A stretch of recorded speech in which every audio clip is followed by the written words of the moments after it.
Bismillah, mari kita lanjutkan ngaji filsafat kita.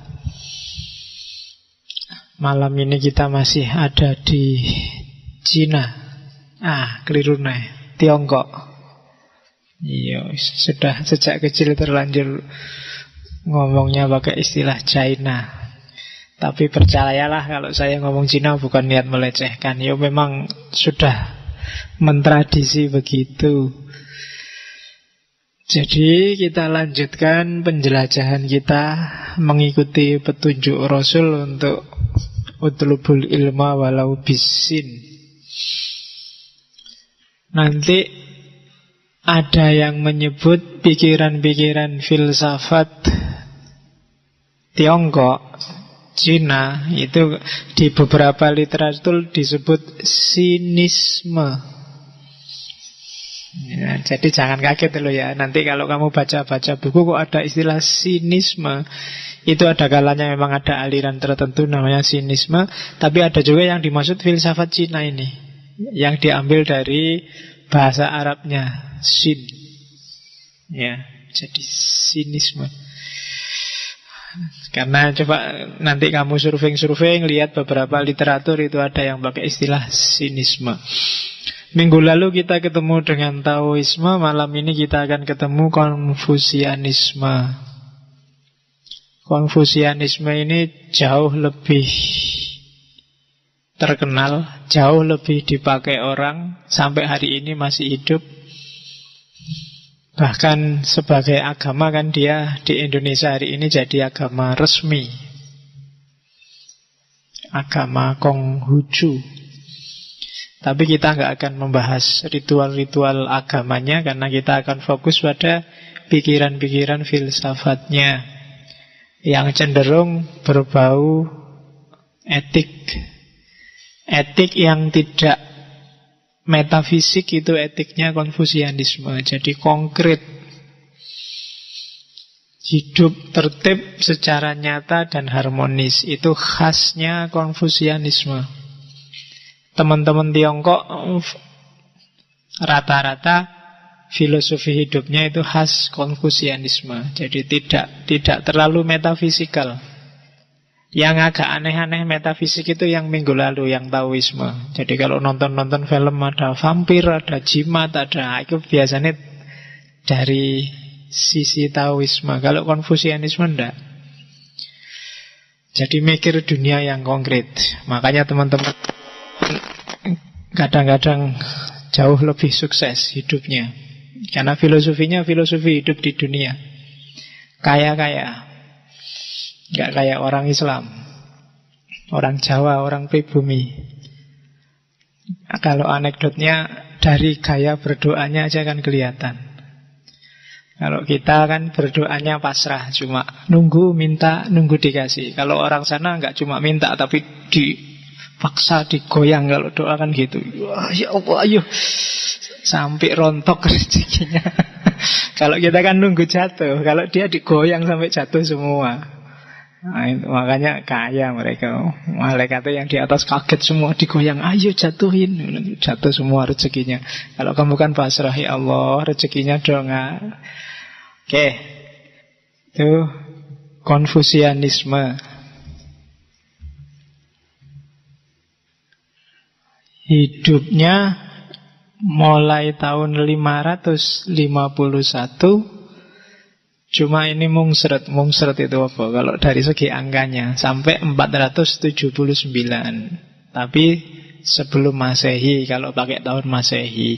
Karena teman-teman Tiongkok kan punya tahun baru sendiri sebentar lagi. Mungkin seminggu lagi, tidak ada, lebih dikit. Tahun baru Imlek. Karena memang kalau dihitung dari sisi, dan tahunnya jauh lebih besar daripada tahun Masehi. Karena hidupnya memang jauh sebelum itu. Jadi Konfusius itu sebenarnya istilah Latin, transliterasi dalam bahasa Latin dari Kung Fu Shu, atau ada yang baca Kung Fu She. Jadi itu jadi nama Konfusius itu sebenarnya nama transliterasian, bukan asli. Ini nanti akan bertaburan istilah-istilah dari bahasa sana. Dan karena saya nggak ngerti bahasa sana, ya tak woco apa anane ya. Jadi mungkin ada yang ngerti, boleh diingatkan cara bacanya. Cuma sementara saya belum mendalami bahasa sana. Hanya pikiran-pikirannya yang coba saya pahami. Nama aslinya bukan Kungfusu itu. Nama aslinya adalah Zongni. Atau kadang-kadang dipanggil juga Kongzi. Kung itu nama keluarganya, nama marganya. Oke. Kalau artinya kadang-kadang diterjemah Kongfusi atau Kongfusu itu artinya Master Kung, Guru Kung. Dia dianggap guru paling besar dalam sejarah Tiongkok. Itu Konghucu. Kalau ada yang pernah baca 100 tokoh di buku Konfusius, Kungfusu ini kan orang nomor 5 paling berpengaruh di dunia. Nomor 1 Nabi Muhammad, nomor 2 Ishak Newton, ya kan Ishak itu kan dari bahasa sono, bahasa Arabnya Ishak. Loh iyalah, kamu bahasa sana, coba kamu tanya mereka ya, Ibrahim jadi Abraham, tapi kalau Ishak jadi Ishak, Ismail jadi Ismail, Daud jadi David, Sulaiman jadi Solomon, kalau di Jawa jadi Sulaiman. Nah, jangan katanya begitu. Nah, jadi namanya memang Ishak Newton, orang nomor 2 paling besar. Nomor 3 Isa, kalau dalam bahasa barat Yesus. Nomor 4 Buddha. Nah, nomor 5 Konfusius. Jadi orang juara 5 paling berpengaruh di dunia. Ada beberapa tulisan yang mau ngecek apakah dia nabi atau bukan. Ya monggo, terserah ijtihad masing-masing. Dari sisi pengaruh, ajaran, gaya, dan perilaku bisa jadi ya. Meskipun kita tidak harus mengimani kan, kita wajibnya cuma 25. Wong itu sangat jauh. Nabi Muhammad aja 6 Masehi. Kalau ini kan 500 tahun sebelum Masehi. Dan kita tidak tahu apa-apa era-era itu. Sokrates saja kan kita masih bingung. Dia nabi beneran apa enggak. Jadi Konghucu hidupnya sebenarnya awalnya orang biasa-biasa dari keluarga militer, sempat juga jadi pejabat negara, tapi kemudian lebih enjoy jadi guru. Apalagi dari biografinya yang menarik, lancar-lancar saja, selain kekecewaannya terhadap perang, kekacauan sosial, chaos yang terjadi di saat dia hidup. Kebijaksanaannya luar biasa. Kalau ada waktu, carilah cerita-cerita hidupnya Konfusius, itu banyak. Kalau itu Islam mungkin dia bisa dianggap wali. Banyak cerita-cerita agak-agak karomah, agak gitu. Itu Konfusius. Apa ya yang bisa tak ingat dari dia punya murid. Misalnya dia punya murid namanya Yan Hui. Yan Hui ini murid kesayangannya. Satu ketika Yan Hui mau pulang kampung, pesannya Konfusius, ya pulang kampung aja, pesanku 2 ya, jangan berteduh di bawah pohon. Yang kedua, jangan sampai kamu bunuh orang. Itu kan heran Yan Hui, lu ngapain aku kok tiba-tiba bunuh orang itu? Kok tidak boleh berteduh di bawah pohon, ada apa? Oh, tidak ada listrik. Kalau ada listrik sih mending, mungkin khawatir kesetrum apa-apa. Tidak ada. Tapi ya wis, pokoknya karena gurunya yang ngomong, ya dia ikut aja. Sampai kemudian begitu dia jalan, keluar hujan deras. Wah ini hujan, ini harus cari yup-yupan. Apa yup-yupan itu bahasa Indonesia nih? Iya, harus cari tempat berteduh. Iya. Dia nyari, mau ke bawah pohon. Waduh, pesannya guru kok tidak boleh. Tapi ini ya milih bahasa aja deh daripada melanggar. Baru aja dia milih hujan-hujan, tiba-tiba petir keras sekali datang dan kena di pohon itu. Oh, berarti maksudnya tadi itu. Terus selanjutnya pulang ke rumah, lihat istrinya tidur sama orang lain, berdua gelap-gelap. Oh, ini kok istriku tidur berdua sama orang lain. Sudah marah dia, sudah nyabut pedang. Ingat gurunya, jangan sampai bunuh orang. Mungkin ini maksudnya. Begitu jendelanya dibuka, dilihat, oh ternyata saudaranya sendiri, iparnya sendiri, sama-sama perempuan. Ya. Loh, ya makanya aja ngamuan toh. Nek ngamuan itu mesti keliru. Dan pesennya gurunya kan gampang. Wah, terus dia pulang kampung langsung ngomong, guru sampean makrifat, apa-apa ngerti laduni mesti. Terus gurunya bilang, lu ndak, aku itu ya ndak sampai segitunya. Cuma aku ngerti ini mau hujan terus, dan dari cuacanya gelagatnya kok akan banyak petir. Kalau kamu di bawah pohon bahaya. Maka tak ingetin jangan berteduh di bawah pohon. Dan kulihat kamu pulangnya kok bawa pedang. Kan biasa kalau kamu bawa pedang kan tak ingetin, hati-hati loh ya bawa pedang, jangan sampai bunuh orang. Jadi jawabannya simpel. Dan kadang-kadang kebijaksanaannya itu agak awalnya susah dipahami, tapi belakangan ya. Satu ketika Yan Hui ini pejabat. Satu ketika dia sidak, lihat pedagang sama penjual gegeran. Hitung-hitungan, pokoknya pedagang ini ngeyel. 8 kali 3 itu 23. Gegeran, terus Yan Hui datang. Tak ingetin, salah. 8 kali 3 itu 24. Pedagangnya nesu. Kamu ngerti apa? Kalau kamu Konfusius baru aku percaya. Loh iya, aku muridnya Konfusius. Ayo tak ajak neng guruku, ditanyain. Ayo wis pokoknya taruhan ya. Katanya Yan Hui, kalau aku bener jabatanku tak kasih kamu. Nah, pedagangnya saking marahnya, terserahlah. Tapi kalau aku yang bener jabatanmu kasih aku, kalau aku yang salah, penggal kepalaku. Oh, katanya pedagang itu. 8 kali 3 24, dia bilangnya 23. Begitu tanya Konfusius, guru berapa 8 kali 3? 23. Iya. Wah, mangkel ini si Yan Hui. Apa guru? Tua mungkin pekun guru ini. Masa 8 kali 3 23. Tapi karena dia nggak berani bantah gurunya, ya manut aja. Akhirnya jabatannya dikasih, simbolnya topi, topinya dikasih. Ya udah, kamu pergi. Begitu anunya pergi, marah-marah dia sama guru. Gimana sih guru? Anak TK PAUD aja ngerti 8 kali 3 24. Masa 8 kali 3 23. Loh, ini urusannya bukan 23 apa 24. Kalau kamu disuruh milih kehilangan jabatan atau kehilangan nyawa, yang kamu pilih mana? Ya nyawa lah gulu. Lah iya, makanya itu tadi. Kalau kamu kalah kan cuma hilang jabatan. Tapi kalau dia yang kalah, nyawa satu yang hilang. Maka mending 8 kali 3 23, sing penting nyawanya selamat, kan gitu. Banyak cerita-cerita Konfusius yang gayanya kayak gini. Nanti kamu tinggal cari-cari. Cerita-cerita orang dulu itu kan memang luar biasa. Kebijaksanaannya tidak terduga.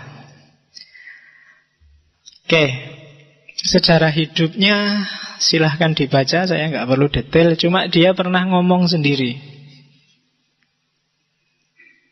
Pengalaman batinnya di dunia ilmu. Dia bilang, pada umur 15 tahun, aku siapkan hatiku untuk belajar. 15 tahun selanjutnya, pada usia 30 tahun, aku merasa diriku sudah mapan. Pada umur 40 tahun, aku tidak punya keraguan lagi dalam diriku, sudah mantep. Ilmunya sudah merasa yowis itu ndak mungkin berubah-ubah lagi. Saat umur 50 tahun, aku tahu wasiat surga. Kalau bahasa Islam mungkin makrifat, ngerti dunia langit. Sewaktu berumur 60 tahun, aku siap mendengar. Itu tafsirannya harus agak jelimet. Siap mendengar itu tidak gampang terpengaruh, sudah tidak bisa berubah-ubah lagi, sudah mengalami puncak, sudah established. Dan umur 70 tahun aku bisa mengikuti keinginan hatiku tanpa harus mendahului kebenaran. Jadi sudah total kontrol terhadap dirinya. Sudah tidak kepingin jabatan lagi, sudah nggak tertarik lagi dengan dunia. Hatinya sudah arahnya tidak ke bawah tapi ke atas. Nah, itu penjelasannya sendiri tentang pengalaman batinnya dalam belajar. Kalau kalian mungkin sekarang umur-umur 20, harusnya sebentar lagi sudah mapan ilmunya, 30 tahun. Ya kan? Nanti umur 40, sebentar lagi saya 40, itu harus sudah mantep. 10 tahunnya makrifat. Nek iso. Nek iso ya piye meneh. Oke, itu perjalanan batinnya Konfusius. Dan jangan salah, Konfusius bilang, ajaran-ajaranku yang dianggap orang dahsyat itu sebenarnya bukan milikku. Aku cuma menyisir, jadi mengkoleksi khazanah-khazanah kuno, kitab-kitab kuno yang menurutnya penuh dengan wisdom. Jadi sumber ajarannya Konfusius itu ada 5 kitab. Itu kitab klasik, kitab kuno yang ada di Tiongkok klasik, yaitu kitab I Ching, kitab perubahan. Banyak filosof yang tertarik dengan kitab perubahan ini, termasuk nanti seorang pejabat panglima perang namanya Sun Tzu. Makanya minggu lalu ada yang ngirim ke Facebook saya minta Sun Tzu. Akhirnya setelah tak pikir-pikir, ya sudahlah, nggak apa-apa, Cina kita tambah satu lagi, filsafat perang dari Sun Tzu. Kalau Konfusius itu kalau dibahasakan filsafat modern, ini sebenarnya kita sedang ngomong etika politik. Cuma politik tidak dalam definisi modern, tapi politik dalam definisi Aristotelian. Seni mengelola masyarakat. Jadi minggu depan kita masih Cina sekali lagi, biar pas Cina 4 pertemuan, 1 bulan kita di Cina. Cuma kita akhiri dengan Sun Tzu, falsafah perang. Ya sekali-sekali lah kita agak keras ngomong perang, biar nggak ngantuk tiap malam kelemak-kelemek. Ya, saya ngantuk, kamu ngantuk, terus padha wae. Sumbernya Sun Tzu itu I Ching, kitab perubahan. Kalau ada yang punya pandangan hidup ini adalah pertarungan, Sun Tzu bisa kamu pakai. Termasuk yang bisnismen, termasuk yang bertarung langsung dengan rival-rival, mungkin bidang pekerjaan tertentu, politikus, kamu butuh Sun Tzu, falsafah perang. Selain I Ching, sumbernya Konfusius yang kedua adalah kitab sejarah, Su Jing. Yang ketiga Shi Jing, kitab pujian, syair-syair. Yang keempat Li Ji, kitab ritual, peribadatan. Dan Sun Xiu, catatan musim semi dan musim gugur. Ini kitab-kitab klasik Cina. Jadi Konfusius ngaku sendiri bahwa saya ndak original, ini cuma ajaran-ajaran kuno yang ku ajarkan ulang, direvitalisasi sesuai zamannya. Itu kebalikannya hari ini. Kalau hari ini kan kamu skripsi dipaksa bikin pernyataan keaslian. Konfusius enggak, dia bikin pernyataan tidak asli. Itu menarik. Apa bisa sih kamu bilang karyamu itu asli? Ndak ada karya asli. Kamu mesti cuma ngutip-ngutip, dapat inspirasi dari sana dari sini, gitu aja kamu ngaku asli. Kadang-kadang juga banyak yang cuma kamu pindah dari buku mana dan itu depannya kamu kasih pernyataan keaslian. Jadi ya mungkin besok kamu usul ke kampusmu, Pak, mau diganti aja, bukan pernyataan keaslian, pernyataan tidak asli. Bahwa semua yang ada di sini itu sebelumnya juga pernah dipikir orang lain. Sudah nggak asli lagi. Hanya saja dikemas sesuai zaman sekarang, kan gitu. Kamu boleh bikin besok di skripsimu pernyataan tidak asli. Dengan ini saya menjelaskan yang ada di skripsi apa tesis saya itu tidak asli. Hanya saja saya kemas sesuai kepentinganku sendiri. Itu menurut saya lebih jujur daripada pernyataan keaslian. Itu wali aneh. Jadi kalau Konfusius, dia bukan menyatakan dirinya original, tapi justru dia mengatakan, enggak kok, saya cuma mewarisi kebajikan-kebajikan klasik. Kalau dalam bahasanya Hussein Nasr mungkin sains sakra, kebijaksanaan kuno yang oleh masyarakat Cina, oleh peradaban Cina klasik itu terkumpul dalam 5 kitab. Itulah nanti yang diceramahkan, yang diajarkan oleh Konfusius.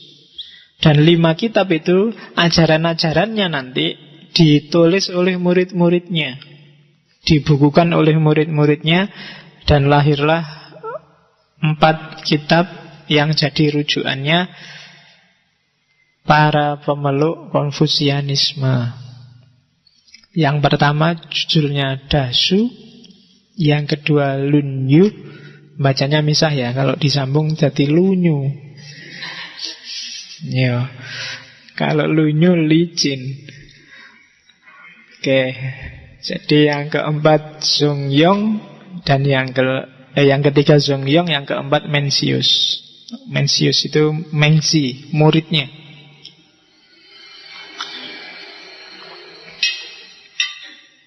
Mengzi juga masuk di 100 tokoh. Silahkan kamu cari orang-orang besar dari Cina. Jadi diinspirasi oleh kitab-kitab klasik dan ajarannya dibukukan oleh murid-muridnya. Guru pertama dengan murid paling besar dalam sejarah. Ceritanya sekitar 300-an ribu muridnya. Nanti meninggal umur 72-73. Dia merasa meninggal bagi banyak orang meninggal dalam kondisi galau, karena dia meninggal setelah menyaksikan banyak murid-muridnya meninggal atau tewas duluan. Karena situasinya memang situasi perang. Sempat jadi pejabat, kemudian mundur dan jadi guru. Kalau ada yang ingin nonton riwayat hidupnya saja, kan sudah ada filmnya itu kan, yang dibintangi oleh Chow Yun Fat. Ya, judulnya Konfusius. Ya, itu sejarahnya, tapi sudah di beberapa bagian didramatisir. Ya tidak apa-apa, kalau nggak didramatisir lah nggak jadi film enak, jadi film dokumenter. Ya, yang main juga dicari yang bintang terkenal, yang cakep. Kalau disesuaikan sama wajah aslinya nggak menarik. Iya kan, orangnya jenggotnya panjang tua gitu, nggak seru. Harus dicari yang agak cakep. Lawan mainnya juga dicari yang cakep-cakep. Oke, sumber ajarannya itu. Oke, bismillah kita masuk ke ajarannya sekarang. Jadi ajarannya Konfusius, seperti saya bilang tadi, masuknya ke etika politik. Cuma etika politik itu kan dunia sosial. Kalau di Konfusius tidak semata-mata ngatur gimana masyarakat harus dikelola, diperlakukan. Tapi politik akan stabil, dunia sosial akan harmonis, diawali dari individu per individu. Tidak ada gunanya masyarakat dibikinkan undang-undang, konstitusi, norma, aturan formal yang bagus kalau orang-orangnya, individu per individunya rusak. Maka yang harus digarap duluan adalah individunya. Jadi intinya Konfusius, meskipun itu etika politik, Tapi pertama-tama harus setiap orang membangun dirinya, memberadabkan dirinya. Harus sadar secara moral. Kalau enggak, secanggih apapun rekayasa sosial, rekayasa politik dilakukan, tidak akan bisa jalan. Meskipun ada KPK, ada Polri, ada undang-undang, ada konstitusi, tapi kalau orang-orangnya rusak, tidak ada gunanya aturan yang baik. Maka katanya Konfusius, garap dulu orangnya. Kalau orangnya baik, kadang-kadang aturan nggak terlalu bagus pun, atau bahkan nggak diatur pun, baik dengan sendirinya. Tapi ya, sebagus apapun aturan, kalau orang-orangnya sudah cacat, ya aturan itu jadi jembatan untuk menuju kecacatan. Itu prinsip utama etika politiknya Konfusius. Jadi kalau kamu punya cita-cita Indonesia ini bagus, membangunnya harus dari dirimu sendiri. Tidak usah cerewet sama orang lain. Kamu sendiri dulu sudah jadi warga negara yang baik belum? Kalau sudah, kamu sudah menyumbang sesuatu. Itu fokus ajarannya Konfusius.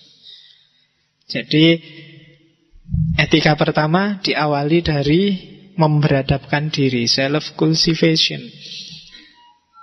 Kemudian jenis etikanya, kalau dulu saya lupa pertemuan keberapa itu, kita ada sesi etika, tergolong virtue etik, etika kebajikan, yang diinspirasi oleh Socrates, Plato, dan Aristoteles. Jadi etika politik yang diawali dari pribadi-pribadi yang jenisnya adalah virtue etik. Nah, itu polanya Konfusius.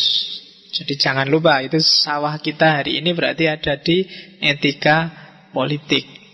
Etika politik itu levelnya lebih tinggi daripada sekedar ilmu politik. Di Indonesia hari ini, kamu tiap hari nonton TV, debat, ILK, debat, itu yang main adalah masih ilmu politik. Orang masih ribut dengan aturan. Orang masih sibuk dengan mana sesuai konstitusi, mana tidak, mana melanggar aturan, mana tidak. Itu masih level formal. Di atas ilmu politik itu ada etika politik. Itu tidak sekedar ngomong mana sesuai aturan, mana konstitusional, mana enggak, tapi mana pantas, mana enggak pantas, mana baik, mana buruk, mana bajik, mana tidak. Nah, itu etika politik. Ya sudah banyak sih orang yang menyinggung etika politik, tapi dalam prakteknya kelihatannya di Indonesia masih belum jalan. Isine ndak karu-karuan kan. Kamu lihat TV itu bingung dewe kamu. Sekarang sing bener sing ndi? Yang dulu suka Jokowi sekarang mulai ragu-ragu. Yang dulu dianggap musuhnya Jokowi, loh kok sekarang gabung sama Jokowi. Bingung, ndak karu-karuan, ndak jelas sekarang mana hitam mana putih. Dan orang memainkan kepentingannya sendiri-sendiri, tidak peduli. Ya benar sih secara konstitusi, tapi kadang-kadang ndak melihat etika, ndak melihat apa ya pantas ya aku gini, apa ya sudah seharusnya, seyogyanya. Itu etika. Jadi kalau ada kalimat seyogyanya itu coraknya etik. Kalau seharusnya itu formal. Makanya kita yang ada di Jogja harusnya ya agak etikanya yang agak gitulah, karena kita seyogyanya. Kalau seharusnya itu wajib kan, seharusnya urusannya harus, tapi kalau seyogyanya kita harus lebih beradab dari yang lain. Oke, itu inti ajarannya Konfusius. Metodenya Konfusius itu kalau digambarkan kiai lah hari ini. Jadi cara berpikirnya tidak argumentatif, tidak pakai dalil-dalil rasional yang mendalam, tapi praktis. Kadang-kadang pakai kiasan, pakai sindiran, dan diulang-ulang. Nah, itu, kiai kan gitu, orang ceramah kan gitu. Ya memang dia guru etik. Kalau nggak diulang-ulang ya mungkin orang akan lupa. Tidak perlu argumentatif, karena etik itu yang dibutuhkan ketika diceramahkan, persuasif. Gimana orang terdorong untuk ikut apa yang dikatakan. Itu yang dilakukan oleh Konfusius. Mirip kayak Sokrates, cuma kalau Sokrates argumentatif. Orang diajak mikir, diarahkan berpikirnya, terus pada akhirnya menyimpulkan. Kalau Konfusius enggak, ahli ceramah lah kalau hari ini. Jadi ngomong pakai retorika, diulang-ulang, itu kan jenisnya retorika. Gimana caranya orang ikut gagasan-gagasannya, persuasif. Tidak usah dipikir dalam, yang penting orang tertarik. Nah itu beberapa filsafat timur gayanya seperti ini. Orang wow dulu, dibikin terpesona dulu. Wah indah sekali ya, bagus sekali ya. Kalau sudah kayak gitu, tidak usah mikir, tidak usah cari dalil bagus-bagus. Bikin terpesona dulu, dia akan ikut apa yang kamu katakan. Cari retorika yang bagus, orang akan ikut. Nah, kalau kamu punya teknik ini, jadilah penceramah. Kamu akan laku. Ya kan? Bisa mempersuasi orang. Jadi tidak dari pikiranmu. Tidak penting penceramah itu pikirannya cerdas, argumentasinya dalam. Yang penting bisa menarik orang. Entah dengan cara bikin orang ketawa, entah bikin orang wow, atau dengan pokoknya gimana caranya orang tertarik. Kalau sudah, tinggal kamu masukkan ideologimu. Selesai. Itu bedanya sama Sokrates. Di situ kan di bawah ada bandingannya Sokrates. Kalau Sokrates lebih dialektis, lebih pakai akal, argumentasi. Oke, itu ciri pertama. Ciri kedua, Konfusius itu tidak antroposentris, tapi humanis. Jadi kalau antroposentris terlalu manusia. Kalau humanis itu memihak manusia tapi tidak segalanya, sisi-sisi kemanusiaannya saja. Itu humanis. Ada sisi-sisi dari manusia yang dianggap negatif, dianggap tidak bagus, dianggap jelek, itu harus disisihkan. Itu bedanya antroposentrisme sama humanisme. Kalau antroposentrisme, semua yang di manusia harus diberdayakan. Manusia adalah rajanya. Itu antroposentrisme. Tapi kalau humanisme, yang dibela dan diperjuangkan hanya sisi-sisi kemanusiaannya. Dan jangan salah, banyak filosof barat yang terpengaruh oleh ajaran-ajaran Konfusius. Yang paling terkenal dipengaruhi Konfusius adalah Voltaire. Dulu kita pernah ngaji Voltaire. Itu bau Konfusiusnya sangat menyengat. Kalau dari Voltaire. Atau revolusi Perancis, yang punya 3 prinsip itu kan. Persaudaraan, kesetaraan, kebebasan. Itu pengaruh Konfusius. Deklarasi of Independence-nya Amerika, katanya Thomas Jefferson, tokoh yang ngarang, itu sebenarnya banyak dipengaruhi oleh Konfusius. Hari ini Konfusianisme termasuk Konghucu banyak hidup di daerah Asia Timur. Singapura, Vietnam, Indonesia meskipun termasuk minoritas, Taiwan, Tiongkok, daerah-daerah Asia Timur termasuk Jepang. Jadi hidup di sana. Dan di negara-negara ini nanti tanggal meninggalnya Konfusius 28 September itu hari libur nasional, diperingati sebagai hari pendidikan. Jadi hari guru, kok hari pendidikan? Ya hari guru sama. Jadi hari guru, libur nasional, hari kematiannya Konfusius 28 September. Kalau kita hari gurunya tanggal berapa? 23 apa? November. Itu momennya apa? Nggak tahu ya. Nggak ngerti, saya juga nggak ngerti hari guru itu tanggal berapa. Kalau hari dosen ada nggak? Kamu bikin sendirilah, hari mahasiswa itu. Libur di kampusnya. Ya enggak apa-apa kan. Enaknya kan gitu. Setiap momen kan ada harinya. Oke, jadi metodenya Konfusius mirip kayak Socrates, turun ke jalan-jalan, cuma dia tidak argumentatif, persuasif. Dengan ajaran-ajaran etikanya, titik tekannya pada humanisme yang tidak antroposentrisme di sisi etika politiknya. Oke, maka dari situ Konfusianisme ingin menggagas stabilitas sosial yang etis. Jadi dunia sosial yang tertib dan teratur, cuma jalurnya itu etika, bukan aturan. Jadi, aturan itu formal, gampang dilanggar. Karena aturan itu orang ikut bukan karena kesadaran. Dunia sosial kalau ingin tertib, orang ikut karena kesadaran etis. Jadi aku ndak maling bukan karena ada undang-undang yang melarang aku maling, tapi karena aku sadar memang aku ndak boleh maling. Maling itu merugikan orang lain. Jadi tertib sosial yang lahir karena kesadaran etis, bukan lahir karena paksaan norma, paksaan aturan.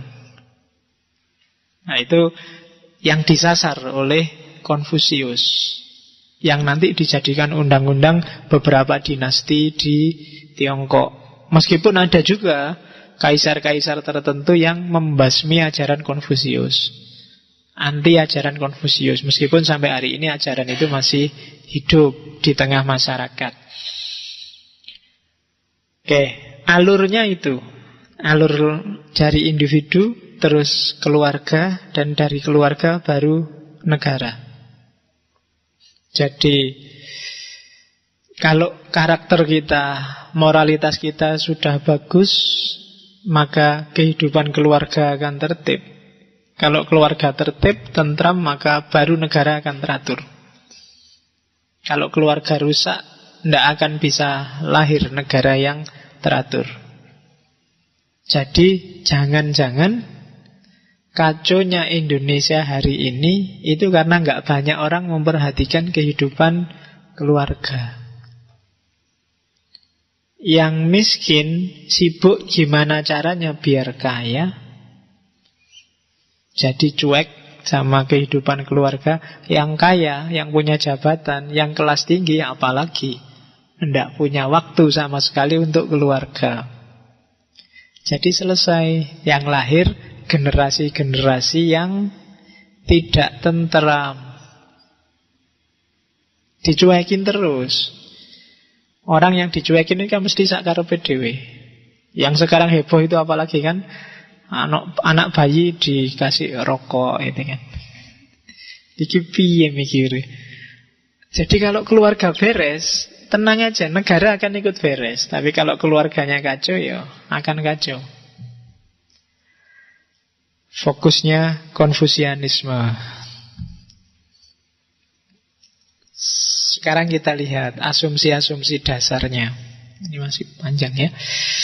Jadi asumsi dasarnya yang pertama, hidup ini tiangnya adalah moral. Ini pernyataan yang ratusan tahun jauh sebelum Immanuel Kant. Pernyataan yang sama pernah disampaikan oleh Immanuel Kant bahwa masyarakat tertib, tiangnya kehidupan sosial itu moralitas.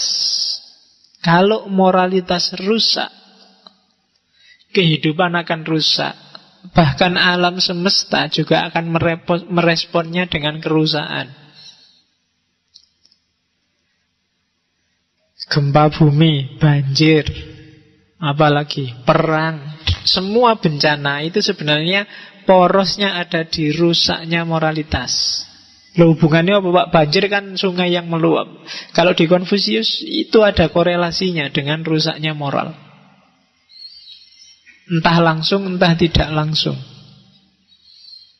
Jadi hidup ini kan saya bilang 2 minggu yang lalu, ciri khas pikiran timur, alam semesta ini hidup secara harmonis. Dan di antara variabel harmoni alam itu manusia. Harmoni ini kalau salah satu rusak, yang lain juga akan terpengaruh, jadi tidak seimbang.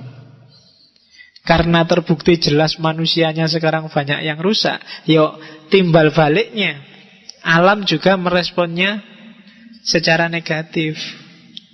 Maka lahir bencana-bencana. Kenapa? Harmoninya sudah rusak. Yang merusak siapa? Manusia.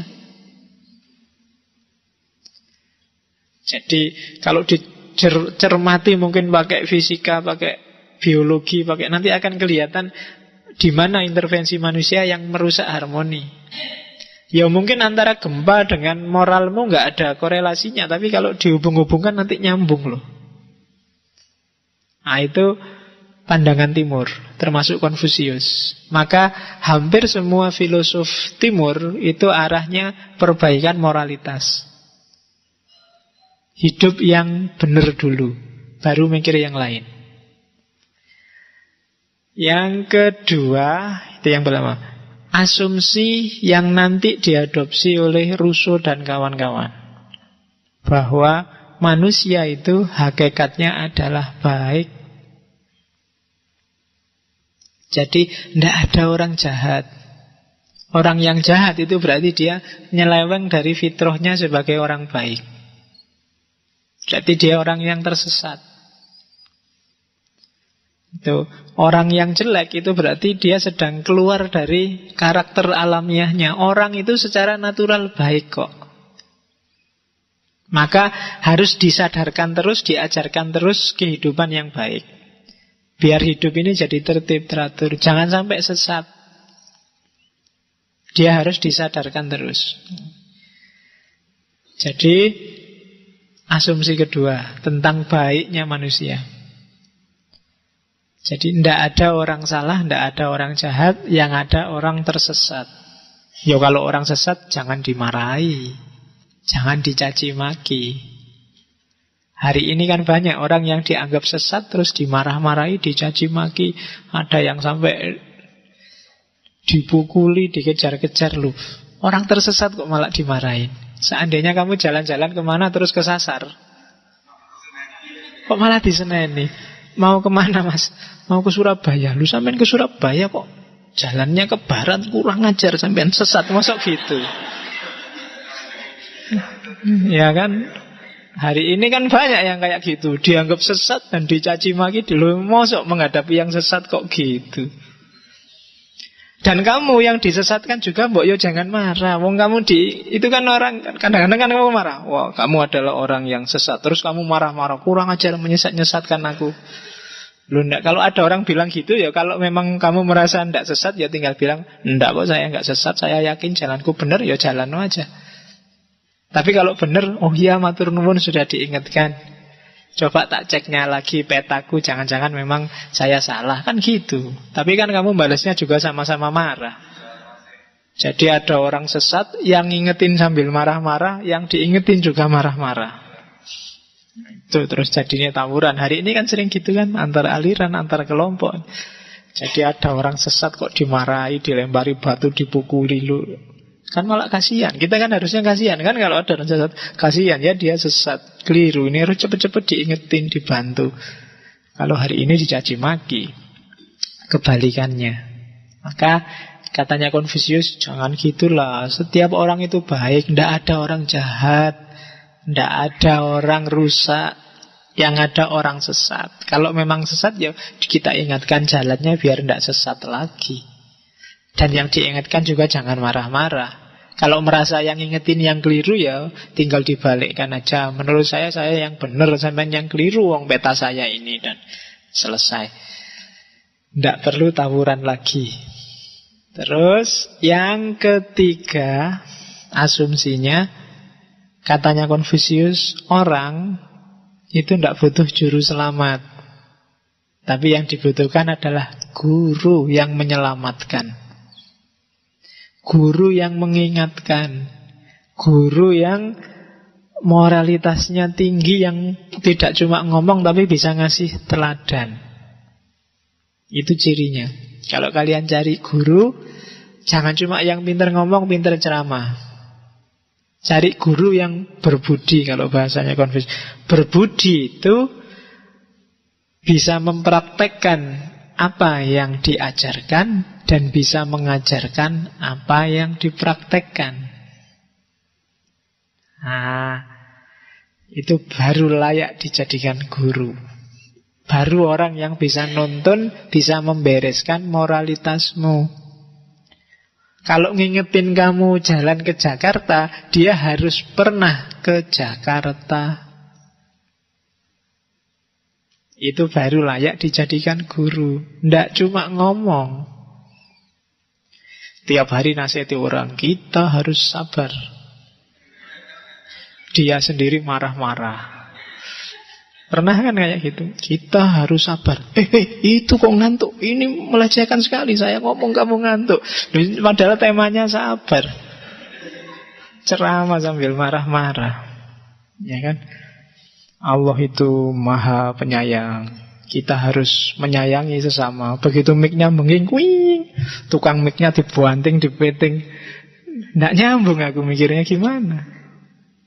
Tidak bisa dijadikan guru. Tidak bisa mempraktekkan yang dikatakan dan mengatakan yang dia praktekkan. Itu ciri guru. Yang selanjutnya, ya, katanya Konfusius, kalau ada guru yang kayak gini, itu yang ngangkat bukan pemerintah sebenarnya, Tuhan langsung. Jadi guru yang diwisuda langsung oleh Tuhan adalah orang-orang yang mempraktekkan kebenaran, menjalankan moralitas, dan mampu mengajarkannya. Ada banyak orang yang mempraktekkan kebenaran, menjalankan moralitas, tapi tidak mampu ngomongnya.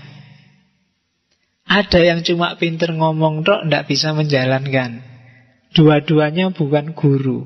Guru itu bisa menjalankan, bisa ngomong.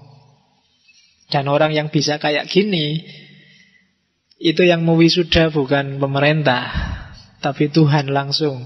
Dialah yang oleh Nabi disebut warasatul anbiya, pewarisnya para nabi, yang mentransmisikan ajaran-ajaran kebaikan, yang mewujudkan cita-citanya Rasulullah. Misi paling besarnya kan liutammima makarimal akhlak, membereskan moralitas umat.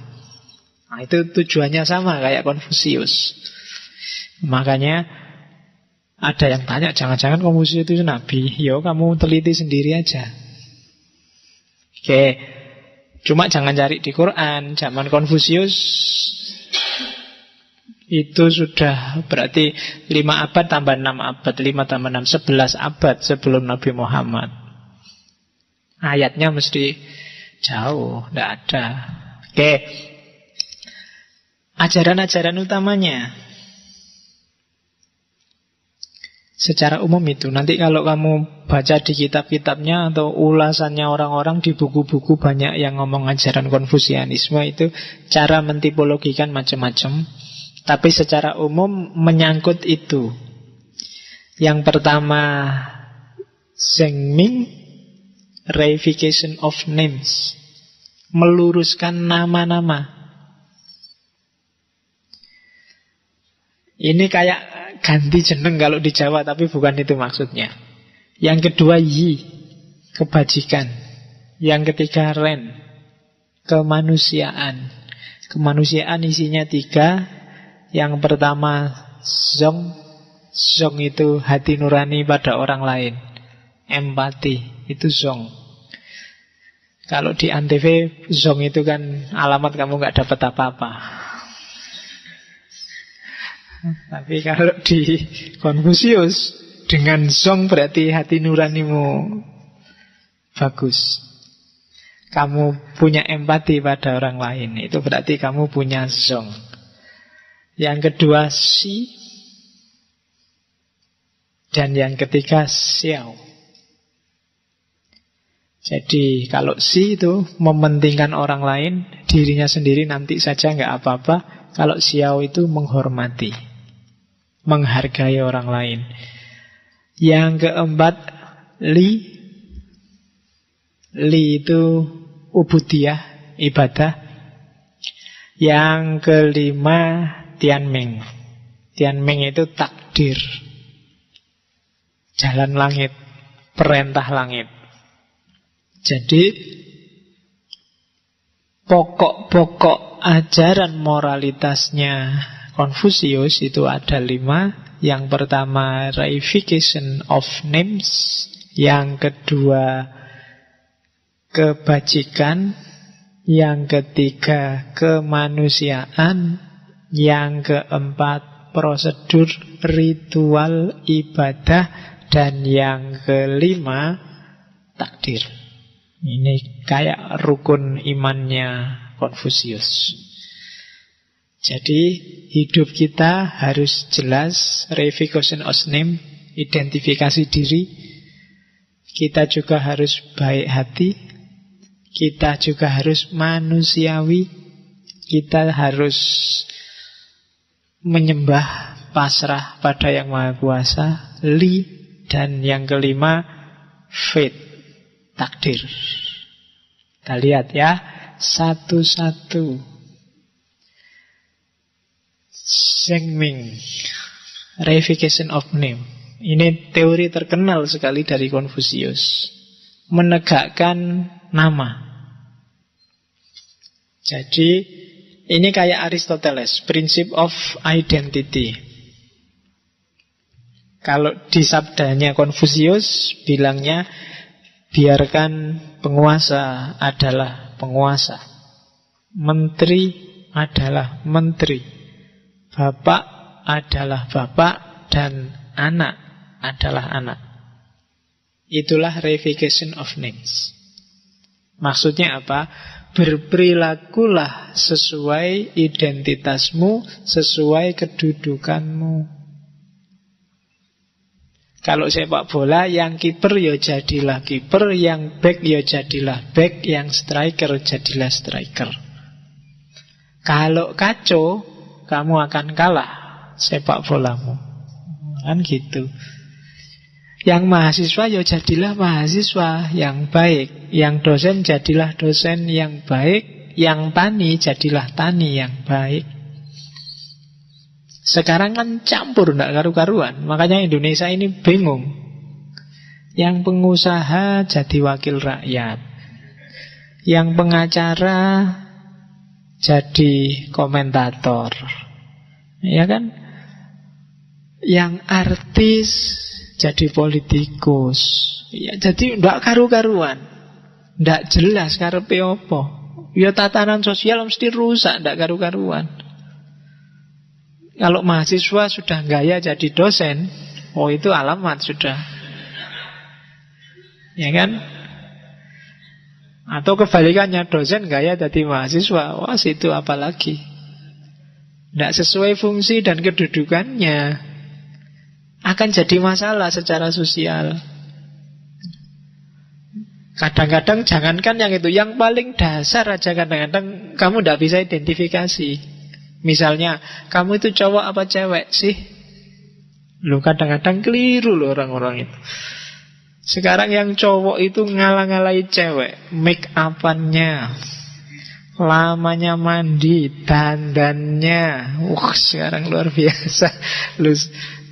Gaya ngomongnya juga kadang-kadang kulitnya ngalah-ngalahi cewek lembutnya. Lu ndak jelas.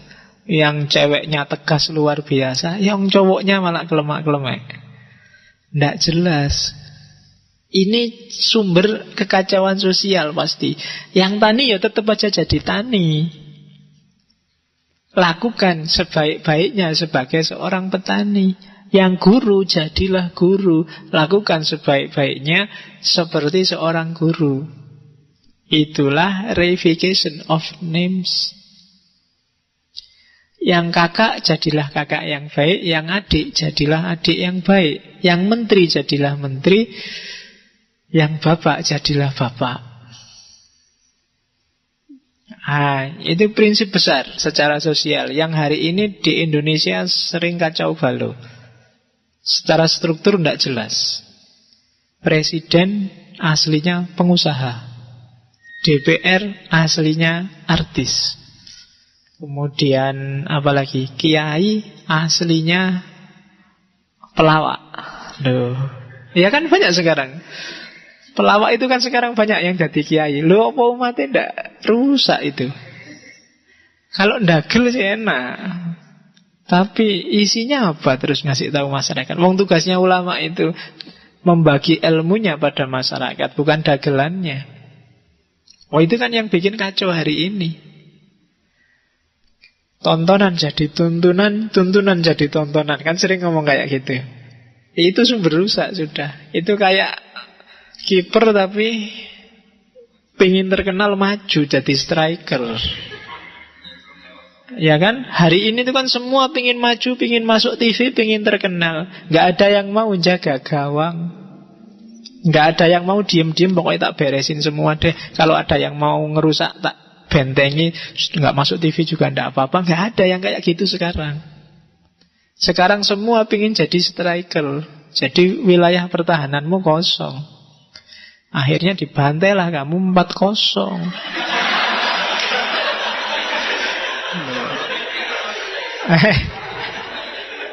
Loh iya. Loh, ini cuma contoh kok.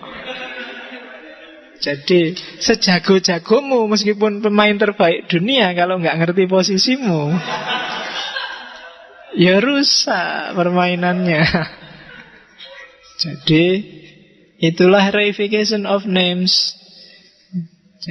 Identifikasi dirimu, siapa kamu, dan bermainlah di posisimu. Yang bapak, mainlah jadi bapak. Yang anak, mainlah jadi anak. Kadang-kadang kamu sudah mahasiswa, merasa pinter kuliah, begitu pulang kan kamu mainnya kayak bapak. Wah, bapaknya ngasih tahu bapak nggak ngerti apa-apa.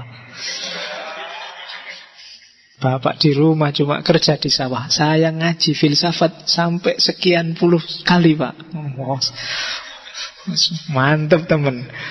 Jadi kamu tidak ngerti posisimu. Loh, bapakmu mungkin wawasan filsafatnya nggak kayak kamu, tapi dia punya banyak pengalaman melebihi kamu. Secara kuantitas pengetahuannya banyak kamu, tapi secara kualitas lebih pas bapakmu. Bapakmu lebih banyak pengalaman, jadi dia ngerti kapan maju, kapan mundur. Pengalamannya banyak. Kayak sepak bola itu kan. Yang pinter itu mungkin gak terlalu banyak lari, sebentar-sebentar dapat. Tapi yang baru ngerti sepak bola mesti lebih capek dia. Mau muter lapangan, bal di mana dikejar. Ya kan? Tapi yang pinter gak terlalu capek. Itu orang tua kelebihannya di situ. Meskipun informasimu banyak, tapi kan kamu nggak ngerti ilmu ini keluarnya harus kapan. Jadi Zhengming, prinsip pertama, identifikasi diri, tegakkan nama, tegakkan identitasmu. Kalau kamu mahasiswa, jadilah mahasiswa yang baik, dan semua orang ngakui bahwa ya kamu mahasiswa yang baik. Kalau kamu jadi teman, berlakulah jadi teman yang baik, dan temanmu juga ngakui kamu memang teman yang baik. Kamu jadi mahasiswa yang baik, dan dosenmu ngakuni kamu memang mahasiswa yang baik. Itu penegakan nama. Total dalam segala status yang kamu miliki. Yang jadi takmir yang baik. Yang jadi apalagi bisnis, yang dagang, yang kuliah, yang aktivis, jadilah aktivis yang baik dengan segala cirinya. Ya kalau saya tidak tahu aktivis yang baik itu yang kayak gimana. Yang total, Pak, saya total sekali Pak aktivisnya Pak, sampai kuliahnya tak cuekin, tidak lulus sampai semester 14. Nah, itu. Yo, kamu bukan mahasiswa yang baik, tapi aktivis yang baik. Jadi reification of names. Terus kebajikan. Ini gede anunya ya. tak kecilin. Kebajikan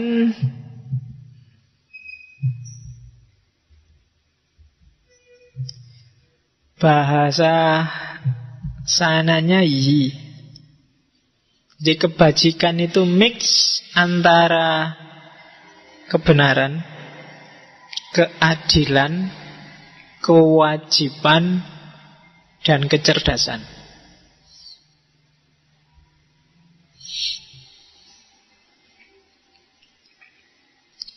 Jadi kebajikan itu kamu menjalani hidupmu dengan dasar kebenaran, keadilan, kewajiban, dan kepantasan. Berarti kamu orang yang bajik, orang yang bijaksana. Syaratnya cuma satu, katanya Konfusius, tanpa pamrih. Pamrihnya ya hanya karena ingin menegakkan kebenaran, keadilan, kewajiban, dan kepantasan. Di luar itu enggak. Kok kamu rajin sekali ya? Alasannya apa? Tidak ada alasan. Karena rajin itu memang bagus. Kok kamu murah hati sekali ya? Kenapa kok kamu bisa begitu? Tidak ada kenapanya. Karena murah hati itu memang bagus. Memang baik. Jadi itu tuntutan moral. Itu yang oleh nanti Immanuel Kant belakangan disebut imperatif kategoris. Tidak ada argumennya, nggak ada dasarnya, nggak ada tujuannya bahkan, nggak ada pamrihnya. Jadi kebajikan adalah ketika kamu menegakkan kebenaran, keadilan, kewajiban, kepantasan tanpa pamrih. Baru disebut orang baik. Tapi kalau ada pamrihnya enggak. Kok kamu mau-maunya sih ngaji terus-terusan di masjid? Alasannya apa?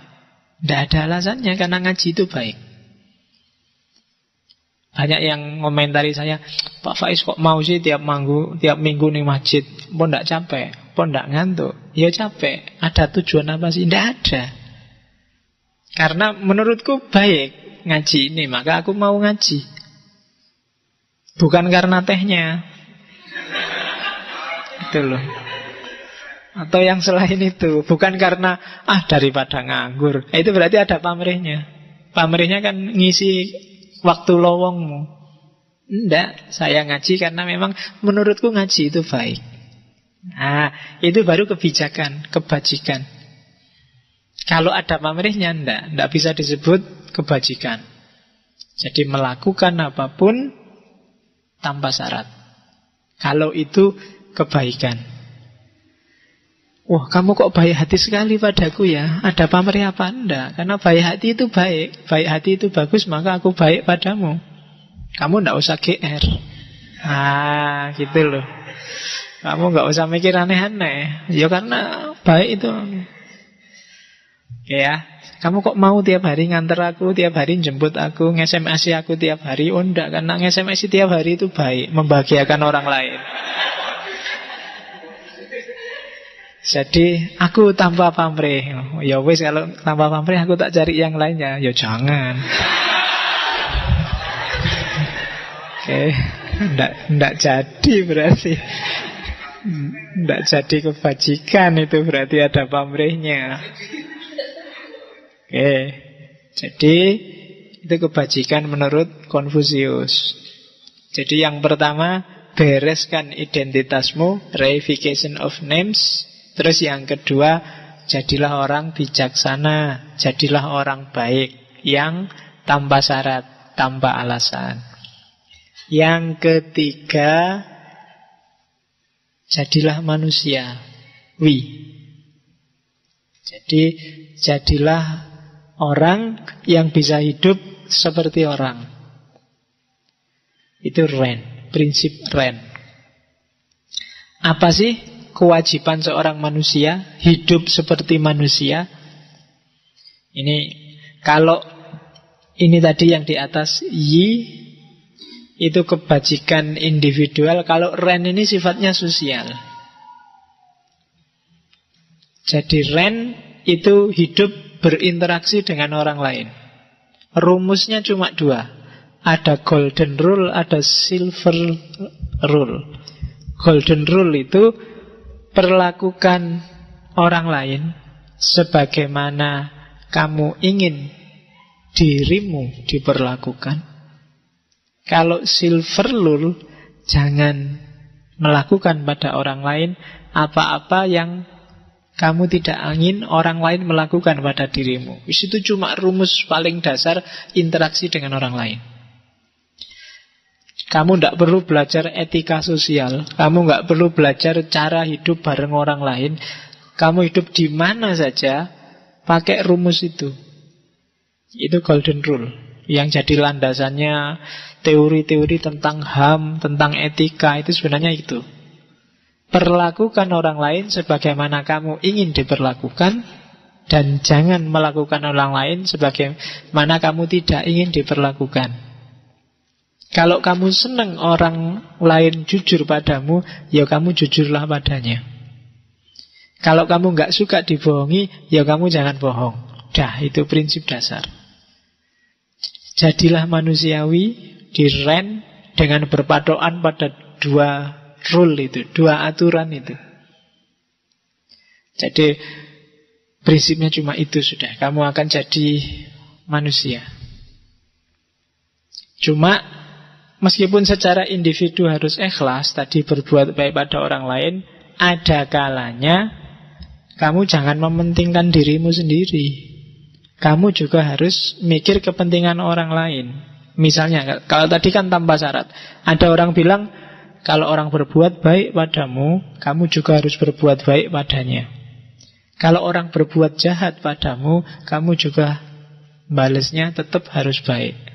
Nah, ketika Konfusius ditanya kayak gini, jawabannya nggak kayak gitu.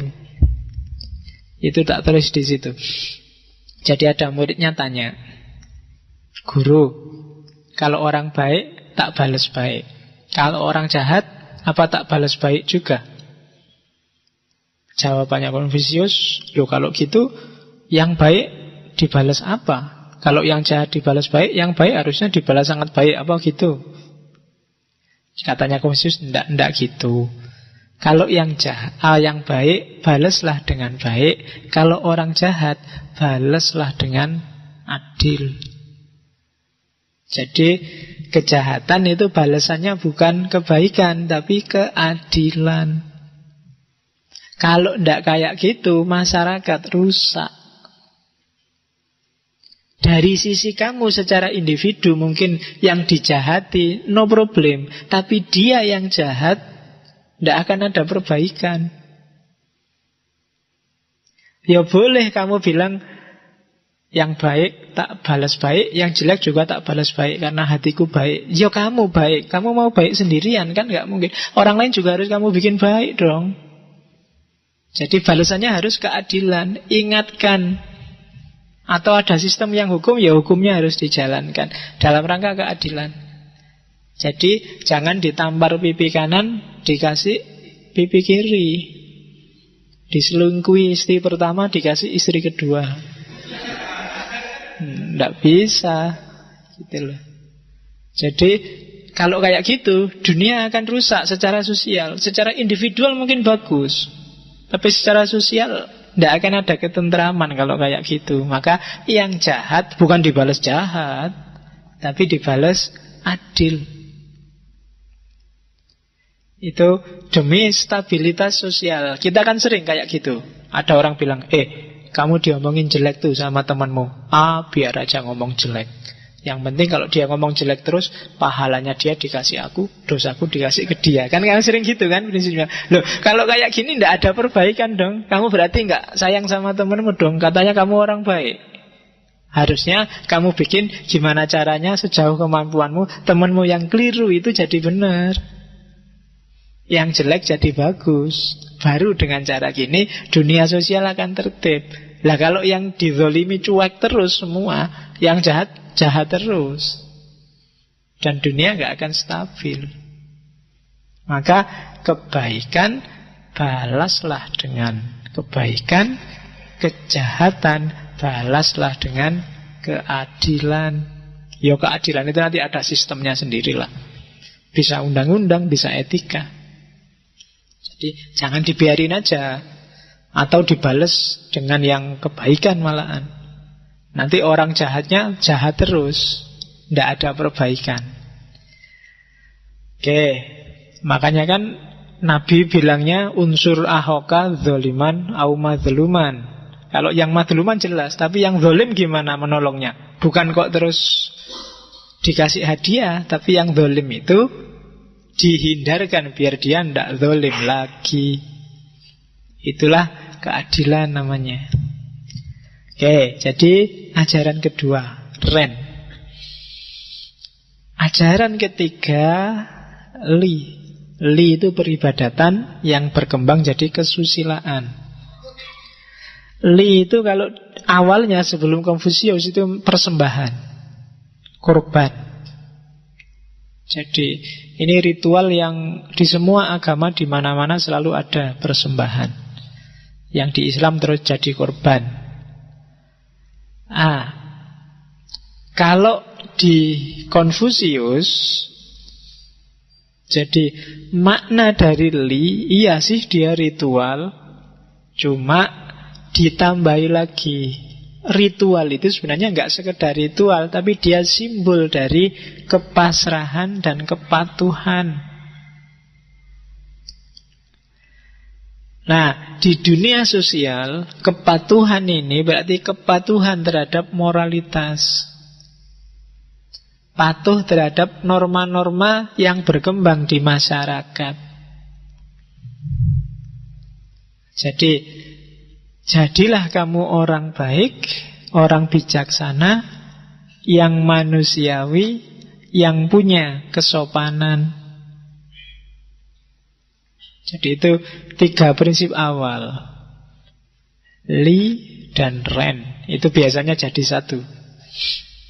Li dan Ren itu yang Li itu yang individual, Li itu ruhnya, Ren itu ekspresi keluarnya. Kayak lahir dan batin. Jadi dirimu adalah manusia yang bermoral, yang diekspresikan keluar secara manusiawi, yang hasilnya nanti orang yang bijaksana. Nah itu nyawanya Konfusianisme. Terus Zi. Kalau Zi artinya kearifan. Kearifan atau kebijaksanaan yang gabungan dari kecerdasan dan kepandaian. Caranya jadi orang bijaksana itu yang di bawah itu pepatah-pepatah dari Konfusius. Jadi kalau kamu melihat orang yang bijaksana, berusahalah menyamainya. Tapi kalau kamu lihat orang tidak bijaksana, ya jangan disamai. Nanti kamu jadi tidak bijaksana juga. Periksalah dirimu sendiri. Jangan-jangan kamu juga sebenarnya kayak dia, tidak bijaksana. Jadi kalau ada orang bijaksana, kamu dekati dia dan kamu samai kebijaksanaannya. Kalau ditembang itu wong kang soleh kumpulono, biar kamu bisa niru. Jadi pelajaran paling gampang itu niru. Kalau kamu susah, gimana sih Pak jadi orang baik itu? Carilah orang baik dan tirulah. Simple. Nah, kalau gitu kita nggak bisa dapat pelajaran Pak dari orang yang tidak baik. Bisa. Kalau kamu punya teman tidak baik, belajarlah dari dia untuk biar dirimu nggak kayak gitu. Jadi periksalah dirimu. Punya teman satu utangan lagi. Misalnya, aku nggak usah kayak gitulah. Gitu loh. Yang satu, wah temanku yang ini rajin sekali baca buku. Harusnya aku kayak dia, tak tirulah. Kalau kamu sudah bisa kayak gini, kamu termasuk juga orang yang bijaksana. Jadi kalau lihat yang jelek-jelek, ndak kesusu marah-marah, ndak kesusu menyesat-nyesatkan. Menurutku yang kayak gitu keliru, aku ndak akan kayak gitu deh. Nah itu orang bijaksana. Wah itu luar biasa bagus. Gimana ya caranya aku bisa kayak gitu? Nah itu kebijaksanaan. Terus yang kedua orang bijaksana itu Bila kamu melakukan kesalahan, jangan takut untuk memperbaiki. Jangan gengsi. Tidak sekedar minta maaf loh ya. Tidak sekedar ngaku salah, tapi apa? Diperbaiki. Itu baru orang yang bijaksana. Tidak ada gunanya kamu bolak-balik salah, minta maaf, salah, minta maaf. Lama-lama orang tidak percaya. Mesti keliru lagi, mesti salah lagi, mesti minta maaf lagi. Tidak, orang bijaksana itu kalau keliru, kalau salah, dia berusaha memperbaiki. Itu orang bijaksana. Ciri selanjutnya, ciri yang ketiga, orang bijaksana itu kalau tahu, yo gayanya kayak orang yang tahu. Kalau tidak tahu, gayanya seperti orang yang tidak tahu. Nah, sekarang kan banyak kebolak-balik. Yang pinter karena khawatir diganggu, ditanyai macam-macam, direpoti, pura-pura tidak ngerti aja deh. Sementara yang tidak tahu, guayane kayak tahu-tahu. Tenang aja, urusan sama aku beres, ngerti-ngerti, tenang aja. Nah itu, dia nggak tahu kalau dia nggak tahu. Itu sumber kekacauan sudah. Di Indonesia hari ini coba dilihat. Komentator-komentator yang diwawancara di TV, itu kan pernah nggak ada yang diwawancara di TV? Menurut Bapak gimana problem ini? Ada nggak yang bilang, wah mohon maaf ya, saya tidak tahu itu, ilmuku terbatas ya kan. Tidak ada kan yang kayak gitu. Mesti semua berusaha untuk wah pengen jawab, pengen komentar. Itu yang bikin rusak. Karena yang tidak tahu, tidak gaya kayak tidak tahu. Yang tahu pura-pura nggak tahu. Aku pura-pura nggak tahu aja. Kalau ngerti, orang-orang ngerti aku tahu, mesti ditanyai macam-macam, mesti dikejar-kejar, mesti dikonsultasiin, repot, nggak usah lah. Nah itu orang ngerti pura-pura nggak ngerti. Itu kan kalau di Ghazali kan ada beberapa tipe. Orang ngerti tapi nggak tahu kalau dia nggak ngerti, itu ciri pertama. Tapi ada orang ngerti dan tahu dia ngerti, orang paling baik. Ada orang nggak ngerti tapi tidak tahu kalau dia tidak ngerti. Ada orang tidak ngerti dan tahu kalau dia ngerti. Oh itu kalau di Ghazali ada 4. Kalau orang pinter tapi nggak sadar kalau dia pinter, itu kayak orang tidur tinggal dibangunkan. Ayolah, kamu bisa kok, kamu ngerti kok, kamu tidak pede aja. Sebenarnya kamu sudah ngerti. Nah, itu orang ngerti tapi dia nggak tahu kalau dia nggak ngerti. Yang paling bahaya itu yang terakhir, orang nggak ngerti tapi nggak tahu kalau dia nggak ngerti. Bodoh tapi merasa pinter. Wah, rusak itu dunia sudah. Ya kan? Orang bijaksana adalah orang yang tahu bahwa dia tidak tahu. Katanya Sokrates kan gitu. Jadi justru ciri orang bijaksana adalah yang tahu batas pengetahuannya. Aku ngerti sih, cuma ngertiku cuma sampai segini. Dan luasnya ilmu itu masih banyak yang saya nggak tahu. Nah, itu orang bijaksana. Orang semakin pinter biasanya semakin bijaksana. Kenapa sih ada istilah filsafat padi, semakin pinter orang semakin menunduk? Menunduknya orang pinter itu bukan karena semata-mata acting rendah hati dan rendah diri, enggak. Tapi karena dia semakin sadar bahwa oh ternyata masih sangat luas yang aku enggak ngerti. Berarti dia semakin pinter. Tapi semakin kamu merasa pinter dan merasa canggih, itu menunjukkan sebenarnya semakin gak pinter kamu. Orang semakin luas wawasannya semakin, oh iya ya, ternyata banyak yang aku tidak ngerti. Mungkin kemarin kamu belajar filsafat karena nggak terlalu banyak ngertinya filsafat, ya paling orang-orang itu pikiran-pikirannya kayak gitu aja. Tapi begitu sampai ke season sekian, seri sekian, kamu luas ternyata, macam-macam isinya filsafat itu. Semakin kamu agak-agak minder gimana, wah berarti aku selama ini nggak ngerti apa-apa. Sampai detik ini juga mungkin aku nggak ngerti apa-apa, masih semakin menunduk. Tapi semakin kamu ngangkat kepala, merasa bisa, semakin menunjukkan sebenarnya kamu sempit. Nah itu makanya ada istilah filsafat padi. Hati-hati menata hatimu sendiri. Oke, Yang selanjutnya, cirinya orang bijaksana, orang yang manusiawi, yang ren, suka cinta kasih, tapi tidak suka belajar, maka dia akan punya cacat bodoh. Orang yang suka kebijaksanaan, tapi tidak suka belajar, maka dia akan punya cacat kacau, bingung. Nah, itu diingat-ingat. Jadi orang harus belajar. Orang yang baik hati, orang yang ren, tapi nggak mau belajar, maka dia akan tampak sebagai orang bodoh.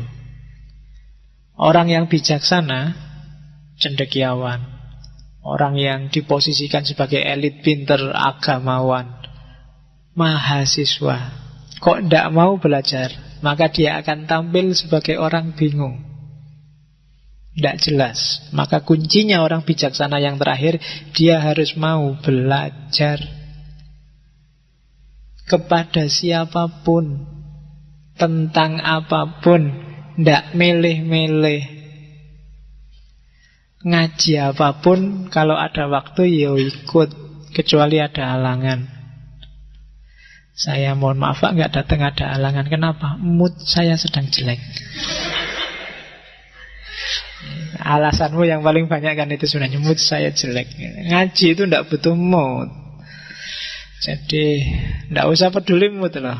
Semuanya jalan aja. Kalau memang ada waktu luang, tidak ada halangan, jalan aja. Itu kebijaksanaan. Selanjutnya, layak dipercaya. Itu kuncinya. Kamu harus tampil sebagai orang yang sidik, bisa dipercaya. Kalau enggak, apalagi tidak ada orang yang bisa dipercaya di tengah masyarakat, masyarakat akan rusak. Konfusius pernah ditanya, syaratnya negara jaya itu apa? Katanya Konfusius, cirinya 3. Makan harus cukup, persenjataan cukup, dan ada kepercayaan dari rakyat. Terus ada yang tanya lagi, dari 3 itu kalau ada satu yang dikurangi apa? Yo persenjataan lah. Nggak ada senjata, nggak ada militer juga mungkin nggak apa-apa. Yang penting orang masih bisa makan dan rakyat percaya. Kalau hilang semua, yang minimal ada satu aja apa? Yo kalau semua nggak ada, paling tidak harus ada kepercayaan masyarakat. Kalau yang satu ini hilang, bubar. Nggak harus negara. Ngaji ini aja, level RT aja, level takmir aja, kalau tidak ada yang layak dipercaya dan masing-masing saling tidak percaya, saat itu juga akan bubar organisasi sosial. Kamu tidak percaya padaku, aku tidak percaya padamu, minggu depan gak akan ada yang berangkat. Opo ngaji cuma gitu aja, tidak samangkat. Saya juga gitu. Alah mahasiswa dikasih tiap hari ngaji ya ora iso-iso. Rasa mangkat. Lah padha ora percaya nih ndak aja ngaji sudah bubar, enggak jalan. Kalau aku ndak percaya bahwa kamu paham yang tak omongkan, mungkin aku males. Besok enggak usah ngaji lagi. Kamu juga gitu. Kalau kamu nggak percaya bahwa aku bisa ngasih kamu sesuatu, kamu juga nggak berangkat. Kita ada di sini karena kita saling percaya dan memang bisa dipercaya. Itu fondasinya masyarakat. Kalau kamu sudah tidak percaya sama presiden dan presiden juga tidak percaya sama kamu, tinggal nunggu waktu. Cepat. Jadi gampang. Untuk membubarkan dunia sosial itu tinggal dibubarkan saling percaya. Jangankan yang besar-besar. Kamu sama pacarmu aja, kalau nggak saling percaya besok pagi bubar. Ayo tadi malam sama siapa? Ya, mesti gitu kan, tidak percaya. Tidur mas, Anda tidak percaya aku tidur. Buktinya Facebooknya kok nyala terus misalnya. Chattingan sama siapa tadi malam kan mesti gitu. Kenapa tidak saling percaya? Oke. Dan yang kesekian Tianmeng, takdir. Jadi setiap orang, kenapa sih tadi disuruh reification of names, disuruh memperjelas nama? Disuruh menegaskan identitas dan apa yang harus kamu lakukan, karena setiap orang punya jalannya sendiri. Biasanya orang tidak berjalan di jalurnya karena dia tidak menerima takdirnya. Kenapa kok ada kayak tadi macam-macam? Tani gayanya kayak bos, yang bos gayanya kayak pejabat. Itu karena dia tidak percaya dengan jalannya sendiri, tidak percaya dengan takdir, jalan langit yang ditetapkan untuk dirinya, fate. Jadi kehendak Tuhan. Tianmeng itu makna harafiahnya bisa kehendak Tuhan atau mandat dari Tuhan. Kamu jadi mahasiswa, jadi kakak, jadi anak, jadi saudara, jadi teman, itu sudah jalan yang digariskan oleh Allah, oleh Tuhan, oleh Tian, oleh langit. Maka bereskan jalan yang sudah digariskan itu. Kamu gak usah nyeleweng nyari jalan yang lain. Jalanmu sudah itu. Nah kalau kamu gak melakukan itu, emangnya siapa yang melakukan? Skripsi itu sudah jalanmu, wong kamu mahasiswa. Kalau ndak mbok garap-garap, emangnya sopo sing ngarep garapke? Nunggu apa lagi? Kan gitu. Jadi terimalah takdirmu untuk garap skripsi, terimalah takdirmu untuk ujian, terimalah takdirmu untuk garap tesis, garap disertasi. Kenapa? Itu sudah jalanmu. Karena kamu punya identitas jadi mahasiswa. Itu loh. Nggak usah dilawan. Karena kamu laki-laki dan muslim, maka kamu punya takdir sunat. Ya diterima aja meskipun sakit. Wong itu sudah jalannya. Arep ndak sunat piye, susah kamu nanti malahan. Ya kan? Gak enak memang sunat itu, tapi ya dalane kuwi piye neh. Gitu loh.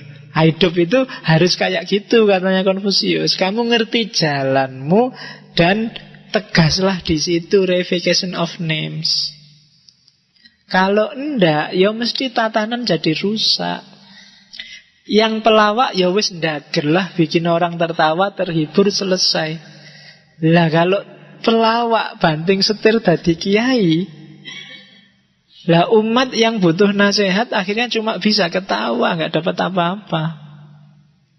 Gitu loh. Yang kiainya jadi DPR. Lah rusak kabeh, ndak karu-karuan. Jadi masing-masing punya jalan, tapi golek jalan dewe-dewe ndak jelas. Tianmeng. Percayalah dengan takdir. Jadi percaya takdir itu tidak sekedar terus semua ditentukan oleh Allah, oleh Tuhan, selesai. Tidak, tapi reification of names. Semua yang kamu alami, faktisitas, fakta-fakta hidupmu itu kan jalan. Kayak di Tao kemarin. Tetapi di situ, jalanlah di situ, tegaskan di situ sesuai jalanmu. Nah, orang yang bisa melakukan semua yang di atas tadi namanya Junzi. Manusia budiman. Ya. Manusia yang berbudi. Ini khas, mungkin serapan dari bahasa Inggris. Budiman, temannya Superman, Batman, Spiderman. Ya. Loh iya kan? Superman manusia super, Batman manusia kelelawar. Nah, budiman itu manusia budi. Oke. Kalau di Tiongkok disebut Junzi. Jadi ini orang yang, yaitu terjemahannya saya agak susah, jadi manusia yang budiman, berbudi, susilawan, punya tata susila. Ya, susila. SBY itu susilawan. Ya, Susila Bambang Yudayana. Terus orang yang luhur, orang yang agung, orang yang bijaksana itu Junzi. Di banyak sekali kitab-kitabnya Konfusius ada identifikasi Junzi.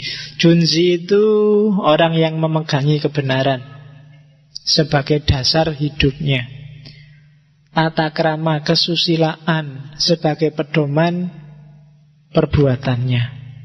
Mengalah dalam pergaulan dan menyempurnakan diri dengan sikap dapat dipercaya.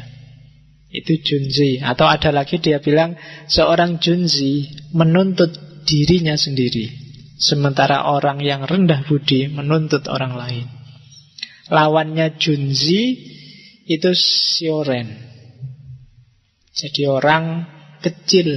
Kalau junzi itu orang besar, orang agung. Kalau sioren itu orang remeh. Nah, orang besar itu yang dituntut selalu dirinya sendiri untuk lebih baik. Sementara orang kecil itu selalu menyalah-nyalahkan orang lain, menuntut orang lain. Jadi, kamu ingin jadi orang besar apa orang kecil, tergantung sikapmu. Kamu lebih suka menuntut dirimu, aku benar nggak, sesat nggak, keliru nggak, ke diri, bukan ke yang lain. Itu junzi. Terus seorang junzi bukan alat, karena dia adalah aktor, pelaku. Junzi mengutamakan kepentingan umum, bukan kelompok. Bukan madhabnya, bukan alirannya, tapi kepentingan bersama semua anggota masyarakat. Terus junzi mau berlomba, tapi tidak mau berebut. Itu dalam kalau dibahas. Mau berkumpul tapi tidak mau berkomplot. Ya kan? Mau berlomba itu ya setiap orang harus semakin maju, semakin baik. Kalau lomba itu jejer terus pingin lebih maju dari yang lain. Kalau berebut itu tidak jejer tapi tabrakan. Kalau rebutan itu kan sudah jadi gerakannya kacau. Tapi kalau berlomba itu gerakannya pasti maju. Jadi orang besar itu selalu ingin lebih baik dan dia berlomba dengan orang lain untuk lebih baik, tapi tidak mau rebutan dalam hal apapun. Terus seorang junzi tidak memuji seseorang karena kata-katanya dan tidak melecehkan orang karena orangnya. Silahkan kamu renungkan sendiri di rumah. Jadi orang besar itu tidak tertipu oleh kata-kata dan tidak melecehkan orang. Itu argumennya panjang kalau kamu pikir. Silahkan kalau kamu orang besar akan bisa memahami ini. Nah, tadi itu kalau nanti di Konghucu lahirlah 5 norma kesopanan. Dasarnya yang ajaran-ajaran di atas itu melahirkan 5 norma kesopanan. Yang bentuk kesopanannya adalah respect atau xiao. Raja dengan menterinya, atasan dengan bawahannya, ayah dengan anaknya, dan seterusnya.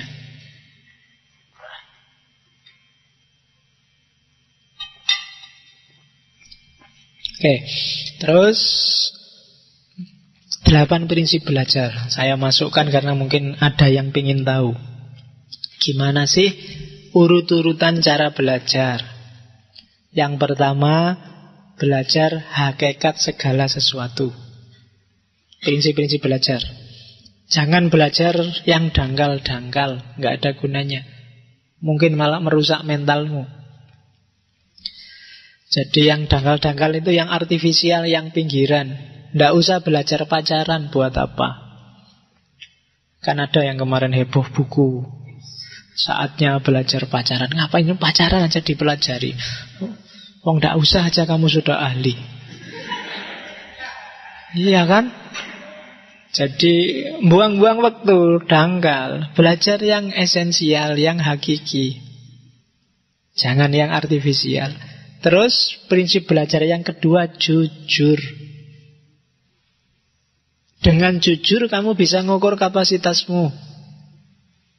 Kenapa kamu nggak boleh nggak jujur? Nanti orang nggak bisa ngukur. Nggak apa-apa dikasih nilai E sama dosennya.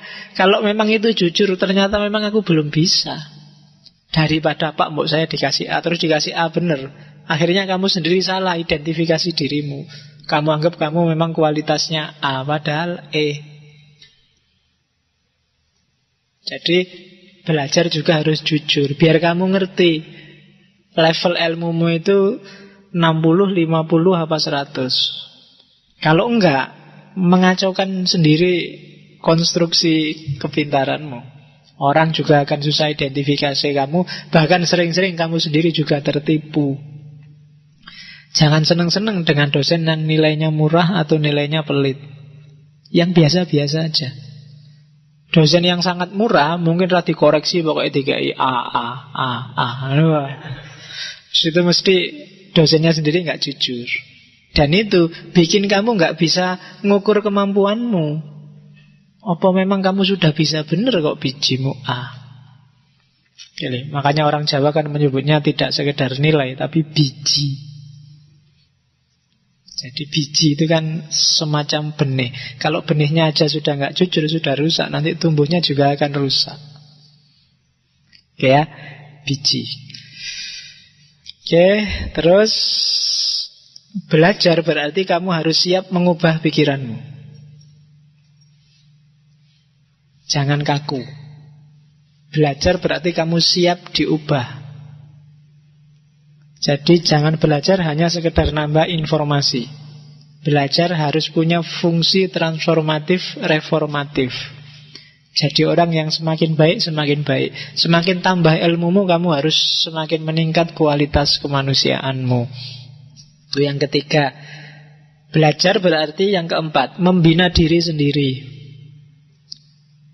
Kalau 1, 2, 3, 4 sudah beres, maka belajarmu harus juga punya fungsi membereskan keluarga. Keluarga itu ya bisa formal, ayah, bapak, ibu, adik, atau lingkungan sekelilingmu. Sampai kalau lingkungan sekelilingmu beres dan setiap orang lingkungan sekelilingnya beres, pada akhirnya negara juga akan beres. Kalau setiap negara beres, maka akan ada dunia yang beres. Jadi berjenjang, membereskan individu, membereskan keluarga, sampai nanti negara beres dan akhirnya dunia akan beres. Oke. Dalam hidup ini, bermasyarakat khususnya, ada 4 faktor yang harus kamu perhatikan. Yang pertama kelakuanmu, yang kedua ucapanmu, yang ketiga baru kehidupan sosial politik, harus kamu perhatikan beres tidaknya. Dan yang terakhir baru dunia sastra, dunia seni, dunia estetika, dunia hiburan. Itu agak ranking. Jangan dibalik. Jangan nyari hiburan terus tapi melupakan kelakuanmu. Itu agak ranking.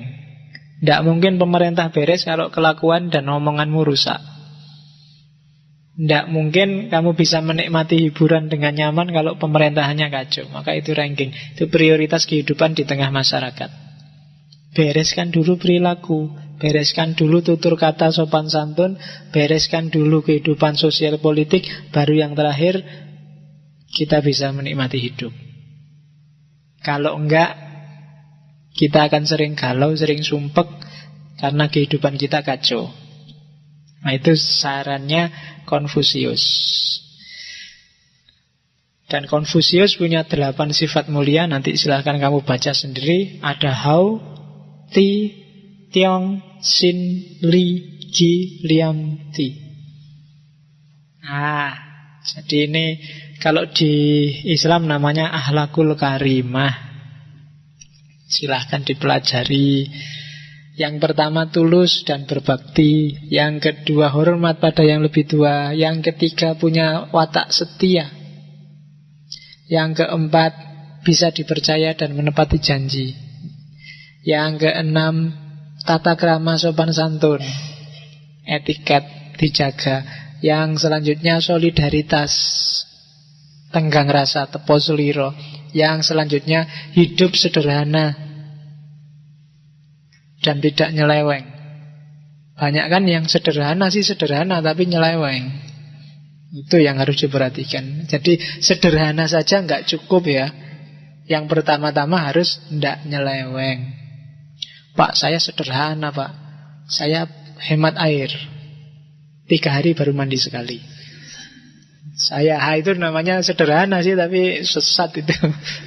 kasihan temenmu. Jadi Liam, hidup sederhana tapi tidak nyeleweng. Terus menahan diri dari perilaku yang amoral, yang dapat merusak moralitas. Oke. Ada beberapa quotes dari Konfusius. Hati-hati, ini penyakit kita.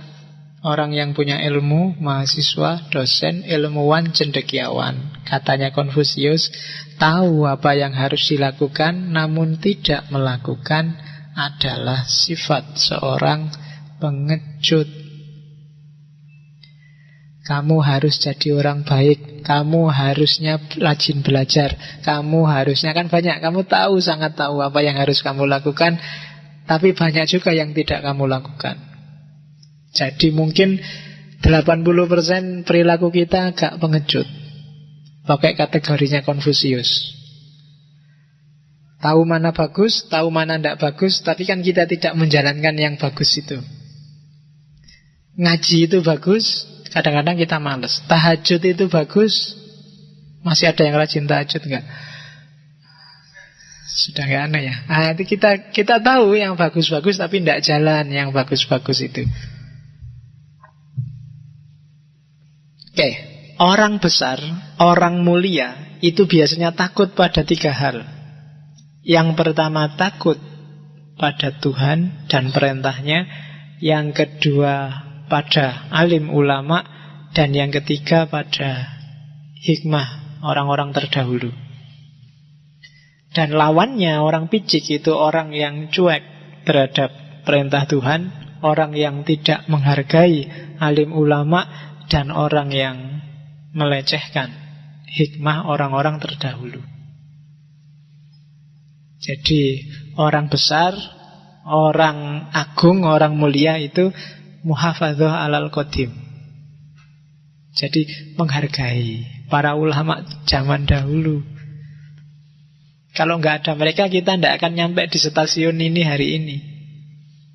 Perjalanan itu kan kayak rangkaian. Kamu bisa kayak gini kan, banyak sekarang kan yang itu pikirannya Ghazali sudah ndeso, tidak relevan lagi, sudah, nah kan kayak gitu banyak sekarang. Saya langsung aja ketemu Allah. Levelmu apa mau ketemu Allah langsung? Nah, jadi jangan cuek terhadap perintah Allah. Hargai para alim ulama itu tidak cuma kiai ya, orang-orang pintar, cendekiawan. Dan yang ketiga, jangan melecehkan ajaran terdahulu. Mereka adalah mutiara pada zamannya. Terus ini prinsip juga, manusialah yang bikin sistem, bukan sistem yang bikin manusia. Manusialah yang bikin sistem bagus, bukan sistem bagus yang bikin manusia. Seperti saya bilang tadi bahwa tidak ada gunanya undang-undang konstitusi bagus kalau orangnya rusak, karena kuncinya ada di manusianya. Kemenangan sejati bukan karena kamu tidak pernah kalah, tidak pernah gagal, tapi karena kamu sanggup bangkit lagi setiap kali kamu jatuh. Itu Konfusius. Tidak perlu tak jelaskan karena di Facebook kamu sering ngomong kayak gini. Ya, meskipun kamu mungkin nggak tahu sumbernya itu Konfusius.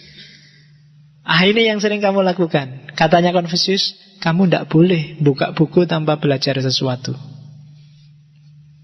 Kita masih sering kan moco sampai ngantuk, sampai tidur, terus tidak dapat apa-apa. Harusnya setiap kali buka buku, bahkan buka Quran untuk ngaji, kita dapat sesuatu. Tidak cuma dapat capeknya. Paling enggak ya mungkin kamu inget-inget, atau syukur-syukur kamu catatlah, di buku ini aku dapat ini, di buku ini halaman sekian aku dapat ini. Ada sesuatu, tegaskan itu. Biar kamu tidak melakukan kesia-siaan. Buat apa buku di rakmu jajar-jajar kalau dibuka aja nggak pernah. Tapi buat apa juga dibuka kalau kamu nggak dapat apa-apa.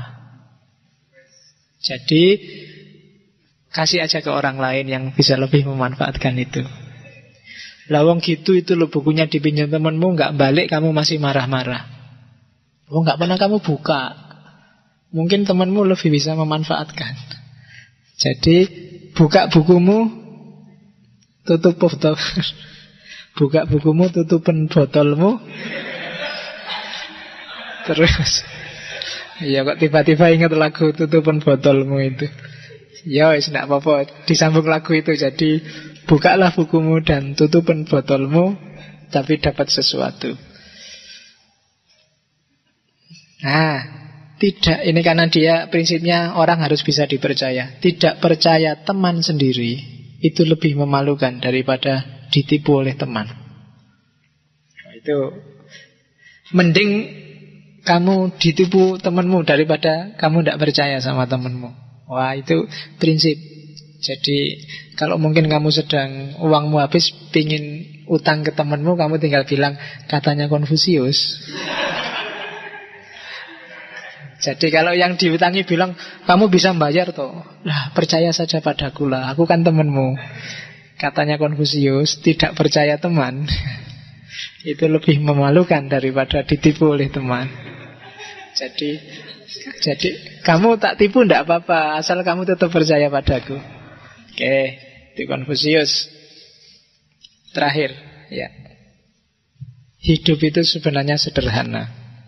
Kita aja yang sering bikin rumit. Oh, itu panjang itu sudah. Tinggal kamu cari sendiri jelenterannya kata-katanya Konfusius itu. Hidup itu sebenarnya simple, gampang. Rumusnya sudah jelas. Cuma kita aja yang sering bikin jelimet, bikin ruwet. Oke? Saya kira itu jam 10. Filsafat etika sosial politiknya Konfusius. Kita ketemu lagi insya Allah minggu depan di edisi terakhir Filsafat Tiongkok.